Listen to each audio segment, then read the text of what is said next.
Sistema nervoso neurotransmissores. No cérebro existem 100 bilhões de células nervosas em atividades, os chamados neurônios. Cada um se liga a milhares de outros em mais de 100 trilhões de circuitos elétricos. É uma trama complexa e precisa. Mas graças a ela, o homem pensa, raciocina, se lembra de fatos, enxerga, se move, ouve e aprende. As células nervosas ou os neurônios são formados pelo corpo celular, dendritos, axônio e terminais sinápticos. Eles são capazes de receber e passar mensagens para centenas ou até milhares de outros neurônios. Estas mensagens, que percorrem os neurônios, são chamadas de impulsos nervosos. Quando o impulso nervoso chega à ponta do axônio, ocorre um fenômeno químico. Pequenas bolsas microscópicas se abrem e despejam substâncias químicas no neurônio seguinte. Estas substâncias provocam mudanças elétricas no outro neurônio, que passa a conduzir um novo impulso nervoso. E dessa forma, um impulso passa de um neurônio a outro muito rapidamente. Demora cerca de 1 milésimo de segundo. A região de contato entre os dois neurônios é chamada de sinapse.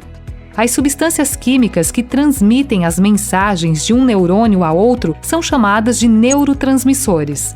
O neurônio que está passando a informação é chamado de pré-sináptico. O que está recebendo a informação é chamado de pós-sináptico. O contato entre os dois neurônios é chamado de transmissão sináptica e pode ser química ou elétrica. Sinapse elétrica.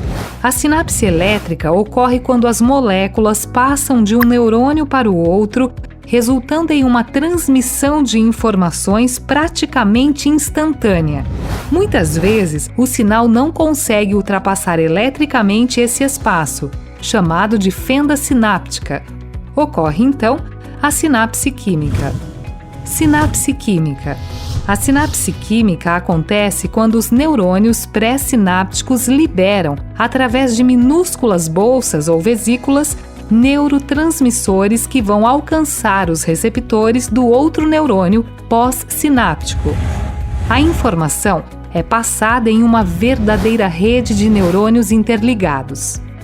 Os neurotransmissores são armazenados em vesículas neuronais. Uma vez que ocorre a liberação, estas vesículas decaem na fenda sináptica, reagindo diretamente com os receptores situados nas membranas do neurônio seguinte. Parte do neurotransmissor pode ser reaproveitada pelo próprio neurônio que a liberou, ou pode ser rearmazenada novamente em vesículas neuronais recém-sintetizadas. Para que haja o rearmazenamento, deve haver a recepção do neurotransmissor liberado pelo próprio neurônio. É possível ainda que outra parte do neurotransmissor seja metabolizada ou destruída por enzimas e seus produtos eliminados no organismo.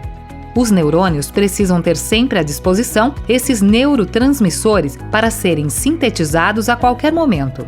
Assim, sempre que um neurotransmissor é liberado, ocorre a síntese e o armazenamento de novas moléculas de neurotransmissor, bem como novas vesículas neuronais para substituir as que foram utilizadas. Quando é sintetizado e não utilizado, o neurotransmissor necessita ficar armazenado à espera de um momento preciso para ser liberado.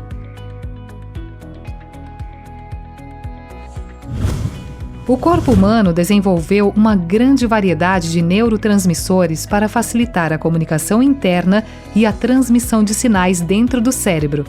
Cerca de 60 tipos de substâncias químicas diferentes foram identificadas. Cada uma delas funciona em áreas específicas do cérebro e produzem diferentes efeitos, dependendo do local de ativação. Alguns neurotransmissores se destacam por seu efeito e importância no organismo humano. A dopamina é a substância que controla as habilidades motoras em muitas partes do cérebro. A serotonina é um neurotransmissor relacionado ao mecanismo da depressão. Regula o humor, a ansiedade, o trânsito intestinal e o sono. A acetilcolina é um neurotransmissor que controla as atividades cerebrais. O glutamato desempenha um papel importante na transmissão rápida, na memória, no movimento e nas sensações. As encefalinas e endorfinas funcionam como potentes analgésicos, modulando a dor e reduzindo o estresse. A noradrenalina induz a excitação física e mental e está relacionada com o controle dos batimentos cardíacos, pressão sanguínea, respiração, estado de alerta e vigor. Quando o trabalho das moléculas se completa, os neurotransmissores se desconectam e são absorvidos ou destruídos por vários tipos de enzimas. O sistema nervoso central é formado pelo encéfalo e medula espinhal. No encéfalo há várias regiões: o cérebro, o cerebelo, ponte, tálamo, hipotálamo e bulbo.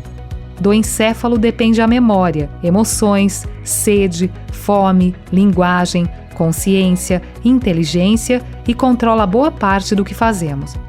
Já a medula espinhal é um cordão com cerca de 40 centímetros de comprimento, que passa pelo canal vertebral.